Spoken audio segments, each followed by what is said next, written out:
দেব কোয়েল সেরা জুটি, এই জুটি এবার মঞ্চ মাতালেন। দেখতেই পাচ্ছেন দেব ও কোয়েলের এই নাচটা এখন ভাইরাল।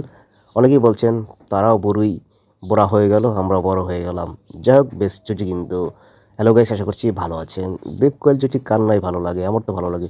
ছোটোবেলা থেকে তাদের সিনেমা দেখে আসছি, তাদের খুনসুটি সব কিছুই ভালো লাগে। অনেকের কাছেই ক্রাশ। কেউ বলছেন যে এটা আমাদের ইমোশন। তবে তাদের বয়স হয়ে যাচ্ছে, সাথে আমাদেরও বয়স হয়ে যাচ্ছে। আমরা কিভাবে ছোট থেকে বড় হয়ে যাচ্ছি, তারাও বুড়াবুড়ি হয়ে যাচ্ছে। যাই হোক, দেব কোয়েল নেচে মঞ্চ মাতালে। দেখুন, দুইজন কিন্তু একসাথে আসলেই আমার শৈশবের কথা মনে পড়ে যায়। দেখতেই পাচ্ছেন খুবই সুন্দর লাগছে এই মিষ্টি জুটিকে। আপনারা কি আমার মতো দেব কোয়েল জুটি পছন্দ কিনা সেটা অবশ্যই কমেন্ট বক্সে জানিয়ে দিন। ধন্যবাদ সবাইকে ভিডিওটা দেখার জন্য।